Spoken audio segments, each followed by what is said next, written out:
चल गट्टू निघूया.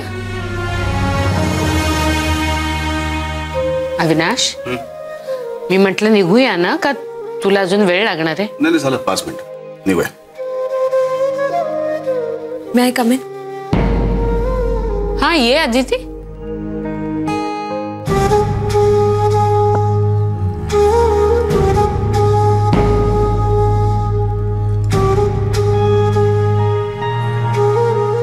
तुम्ही अजून गेला नाही?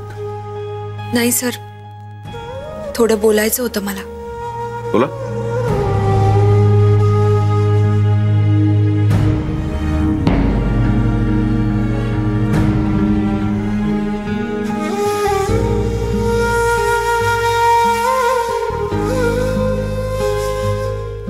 अविनाश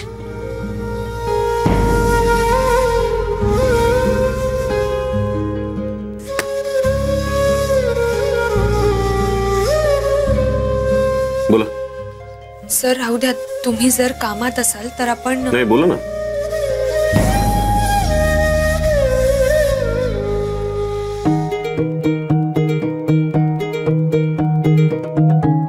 अगं बोल ना, काय झालं अदिति?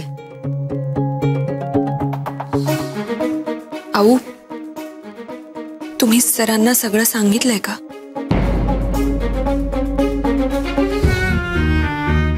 कशाबद्दल? माझं लग्न. तुमचं लग्न झालं होतं.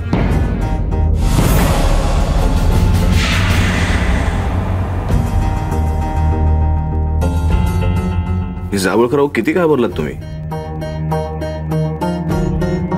नाही मला मान्य आहे मी नियमांच्या बाबतीत थोडासा स्ट्रिक्ट आहे, पण तुमच्या चेहऱ्याकडे बघून असं वाटतंय की मी एवढा स्ट्रिक्ट आहे.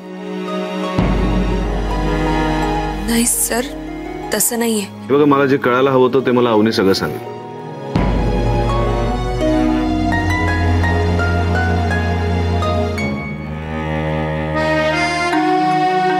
आता तुम्ही ते का लपवलंत यात मला इंटरेस्ट आहे.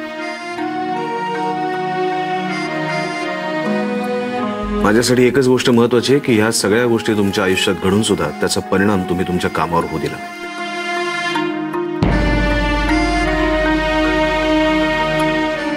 आपल्या ऑफिसचे नियम तुम्हाला माहिती होते. या बाबतीत माझा आणि आऊचा तुमच्यावर पूर्ण विश्वास आहे. सर तुम्ही. माझा तुमच्या प्रामाणिकपणावर विश्वास आहे मिस दाभोळकर. मला असं वाटतं की आता हा विषय आपण इथे थांबूया.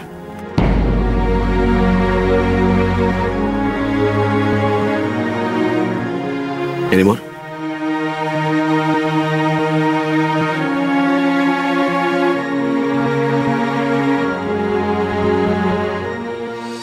हो सर, थँक यू. येते.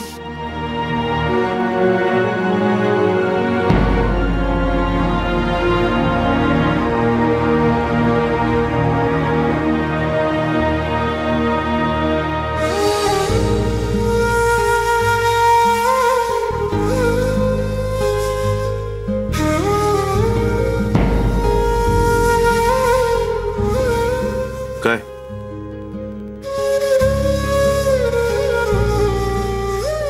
मी जेव्हा तुला हे सांगितलं तेव्हा तू काहीच बोलला नव्हतास गट्टू. मला असं वाटतं आऊ मी जे नियमात बसते तेच केलंय, वेगळं काहीच केलं नाही. मला संसारात मुलाबाळांमध्ये रमणारी माणसं आपल्या ऑफिसमध्ये नको. तसं आपल्या ऑफिसमध्ये अरविंदचंही लग्न झालंय, तिलोत्तमाचंही झालंय. मग मिस दाभोळकर का नाही? त्या माणूस म्हणून खूप चांगले आहेत, त्यांचं काम खूप चांगलं आहे. आता त्यांच्या बाबतीत जे काही घडलं तसं घडायला नको होतं, पण त्याला कोणाचाच काही इलाज नसतो. आयुष्य हे एका जागी थांबून कधीच चालत नाही, ते कायम पुढेच जावं लागतं. आणि त्यासाठी आपण मिस दाभोळकरांना मदत केली पाहिजे. मलाही तसंच वाटतं. हा तसंच वाटतं. म्हणजे अदितीने आयुष्यात सेटल व्हायला पाहिजे. ऑफकोर्स मला तेच म्हणायचं की अशी एखादी घटना आपल्या आयुष्यात घडत असते, पण त्यांनी आपण एका जागी थांबून चालत नाही. आयुष्याकडे पुन्हा एकदा नवीन दृष्टीने बघणं फार आवश्यक असतं.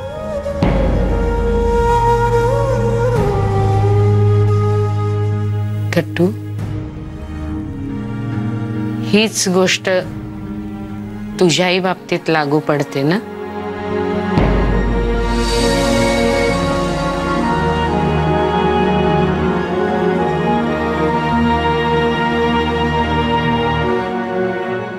चल मी एक फोन करतो आणि आपण निघूया.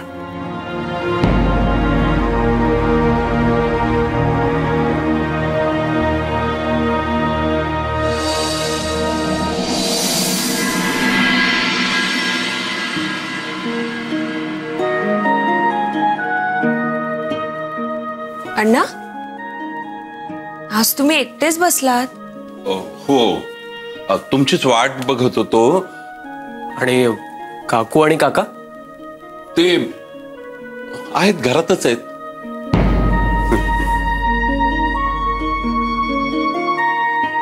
औषधं घेतलीत तुम्ही? हो. तुम्हाला थकवा नाही ना जाणवत आता? नाही ग. आपण आता लवकरच डॉक्टरला भेटू आणि विचारूया अजून किती दिवस पथ्य करायचे, म्हणजे मग तुम्हाला जे आवडतं ते खाता येईल. अदिती, अगं ते सगळं होईल. जय, मी तुला काय विचारत होतो, अरे तू तो नवीन क्लायंट परत आणलास म्हणे. हो, कळलं मला, पण दाभोळकर काय म्हणाले? अण्णा काही नाही. अहो, मी मीटिंग केल्यानंतर अहोंनी मला केबिन मध्ये बोलवलं आणि दाभोळकरांसमोर अहोंनी माझं कौतुक केलं. हा, अरे पण दाभोळकर त्यांचं काय? दाभोळकरांचं त्यांचं काय? काही नाही. त्यांनी माझं अभिनंदन केलं. म्हणजे त्यांना करावंच लागलं, कारण आऊ होत्या ना समोर. आणि आणि काही नाही. नक्की? हो अण्णा. हो केतकर.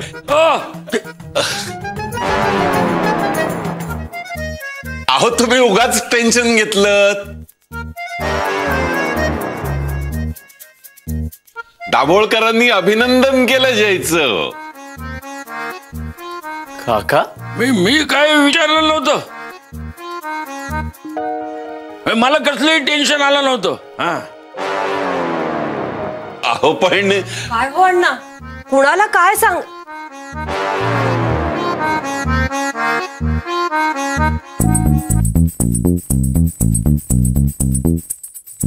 मला काही जाणून घ्यायचं नव्हतं. मी येतो जाऊन. टाकल्या कुलकर्णीला भेटायचंय जरा.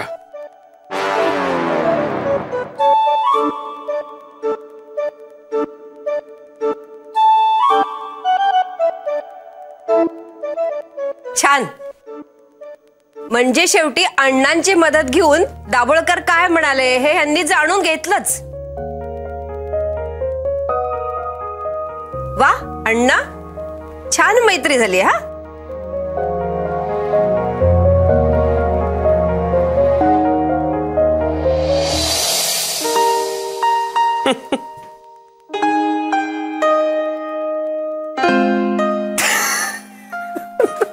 अरे किती हसशील. सॉरी. जय, नाही कंट्रोल होते.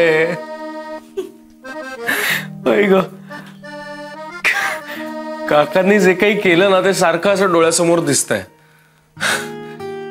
तरी मला डाऊट आलाच. अण्णा एवढं खोदून खोदून विचारतायत, म्हटलं नक्की काहीतरी प्रॉब्लेम आहे. आणि काका ज्या पद्धतीने लपून उभे होते काय. खरंय खरंय. पण काकांनी हे का केलं हे माहितीये तुला? हो, आपली काळजी. इथे काकांना आपली काळजी आणि ऑफिसमध्ये अविनाश सर आणि आऊंना. अविनाश सरांना सगळं माहित होतं, पण त्यांनी बोलणं टाळलं. इतकं टेन्शन आलं होतं ना मला. पण त्यांना सगळं माहित आहे हे त्यांनी मला जाणवूच दिलं नाही रे. सरांनी जो विश्वास टाकलाय ना त्याचं जास्त दडपण येतंय. ते म्हणाले, तुम्ही नियमांचं उल्लंघन करणार नाही याचा विश्वास वाटतो मला. जे खूप गिल्टी वाटतंय. आदिती, एकदा सगळं ठीक झालं ना की मग बघ, त्यांनी ठेवलेल्या या विश्वासानेच आपण सगळं सत्य सांगू त्यांना. जय, अण्णा, अरे थोडं बोलायचं होतं तुमच्याशी. वेळ आहे का रे तुम्हाला? अण्णा असं का बोलताय? एकतर ऑफिसमुळे आम्ही तुम्हाला वेळ देऊ शकत नाही. निदान घरी आहोत, तो जर वेळ तुमच्या बरोबर घालवायला मिळाला तर आम्हालाही आवडेल. बोला ना. अरे सदाचा फोन आला होता. आपल्या चाळीच्या जागी बिल्डिंग होते, चांगले फ्लॅट आहेत.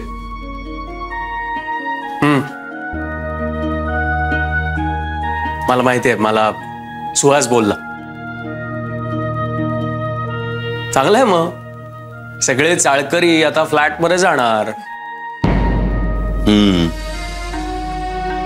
आपण खोली विकली नसती तर आपल्यालाही फ्लॅट मिळाला असता.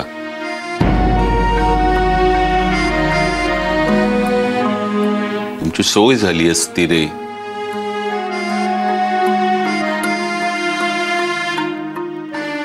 त्यावेळी खोली विकू नये म्हणून तू खूप धडपड करत होतास.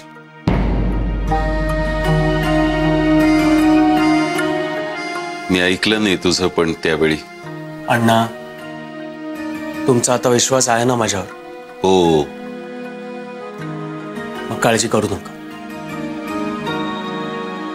आपणही लवकरच आपल्या स्वतःच्या घरात राहायला जाऊ. अरे फक्त मलाच काळजी नाहीये तुमची, तुमच्याशी अबोला धरलेल्या केतकरांनाही तेवढीच आहे. आता आधी एकदाचा हा अबोला संपून देत. संपेल आणि लवकरच संपेल अण्णा. आणि त्यासाठी तुम्ही आहातच काकांचे खास मित्र. काकांना जशी मदत करता तशी आम्हाला सुद्धा मदत करायची. आणि हा हट्ट आहे अण्णा.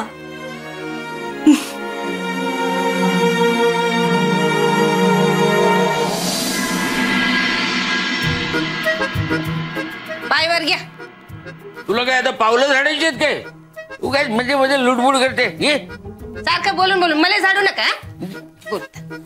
शकू, हे डबे इथे ठेवलेत, त्या दोघांना न विसरता घ्यायला सांग. विसरतील कशानं? त्यांनी लक्षात ठेवायला हवं. भूक लागते की नाही? अहो हो, पण कामाच्या गडबडीत असतात ते, त्यामुळे विसरतात. मला पण ना बऱ्याच गोष्टी लक्षात राहत नाही बघ. तिला आणि घाई, काम विसरतेस तू. मला बोलायचं नाही. काकू, ह्यांना सांगून ठेवा. ए बाई, ते तुमचं तुम्ही बघून घ्या. काय ते मला त्यात ओढू नको उगीच. काकू, आम्ही येतो. हो, बरं झालं आलात. ते डबे घ्या बरं आधी. हो. जय दादा, ते दाभोळकर साहेब नक्की काय म्हणले हे काल तुम्ही सांगितलं नाही.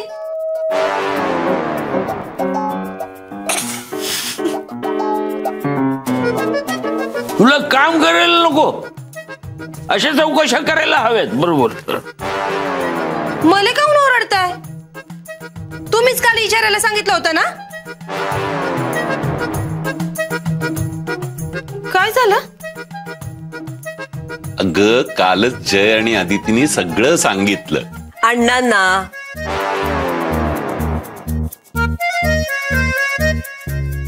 हा पण अण्णांना नाही, काकांना विचारायचं होतं ना. मला काही विचारायचं नव्हतं. हा. अच्छा, म्हणजे जसं मला विचारायला सांगितलं होतं तसं अण्णांना पण विचारायला सांगितलं होतं होय? आता काही न बोलता काम कर, नाही तर जेवढे शब्द तोंडातून बाहेर पडतील ना तेवढा पगार कट होईल. हा. शकू, तू कामाला लाग बरं. उगीच शब्दानी शब्द वाढतो ग. चालेल.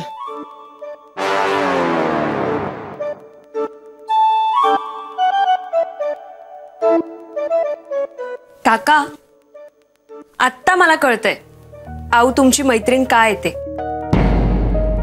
का ग? काकू, माझी मम्मा मला नेहमी म्हणायची, एखाद्या व्यक्तीच्या स्वभावाबद्दल जर का जाणून घ्यायचं असेल तर त्या व्यक्तीच्या मित्रमैत्रिणींना भेटायचं. मग त्या माणसाचा स्वभाव पटकन कळतो. कारण प्रत्येक व्यक्ती आपल्या स्वभावाप्रमाणेच आपले मित्रमैत्रीण निवडत असते. आणि जेव्हा आऊंशी बोलतो तेव्हा कळतं. काका आणि आऊंचा स्वभाव एकदम सारखा आहे. प्रेमळ, सगळ्यांसाठी सगळं करायचं, पण ते कधीही बोलून दाखवायचं नाही.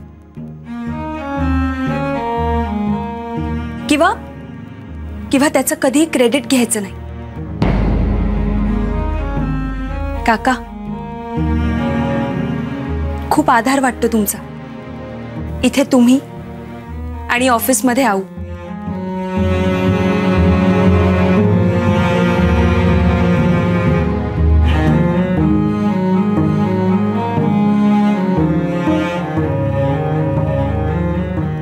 काका, थँक्स.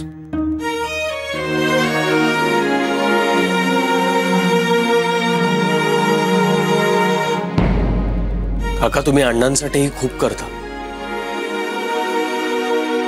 बऱ्याच वेळा बोलायचं मनात होतं पण बोलता आलं नाही. पण आज मनापासून बोलावं असं वाटलं.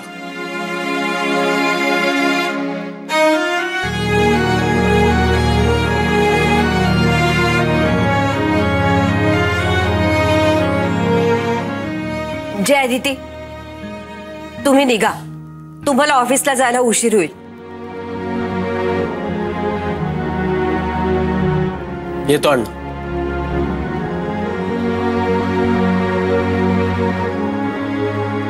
काका,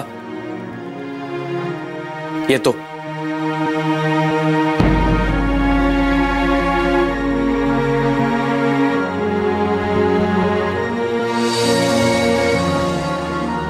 मला सांगा, हा एवढा कसला राग आहे हो?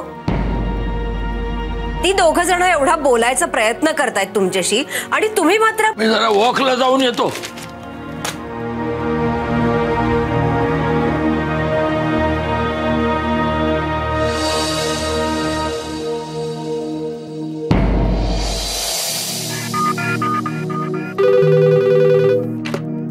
नमस्कार देव. अरे हा, बोला अरविंद. का? अगं बाई, काय झालं? अरे बापरे. अच्छा, बरं बरं बरं. तब्येत बरी आहे ना? हा हा, हो हो हो हो हो हो, मी कळवते. हा, या सावकाश या अगदी. हो हो, अच्छा. हा, ठेवते. काय ग? काय म्हणाले कदम? त्यांना यायला उशीर होणार आहे ते सांगायचंय. म्हणजे नवरे फोन उचलत नाहीत ना, त्यांना कळवायला हवं. हा, काही काम आहे का त्यांचं? नाही, काम नाही. लेकानं पराक्रम करून ठेवलाय. पडला सायकलवरनं. बापरे, ओ गॉड. नाही म्हणजे फार लागलेलं नाहीये, जास्त नाही. तेच त्याला डॉक्टरकडे न्यायचंय ना. ते काल घरी गेले ना तेव्हा त्यांना कळलं, पण मग आज डॉक्टरकडे जायला हवं. ते उशीर येत आहेत ते कळवायचं. काय एक एक करत असतात ना. उपद्व्याप, दुसरं काय. Good morning. Good morning. Good morning. Good morning. वा आदिती, छान वाटतंय तुझ्याकडे बघून. एकदम फ्रेश दिसतीस. Good morning. अरे गुड मॉर्निंग. अदिती, काल सरांशी तुझं बोलणं झालं ना? हो. मग काय म्हणाले सर? आऊंनी आधीच त्यांना ह्या सगळ्याची कल्पना दिली होती आणि सर म्हणाले त्यांना कोणाच्याही पर्सनल गोष्टीत काहीही इंटरेस्ट नाही.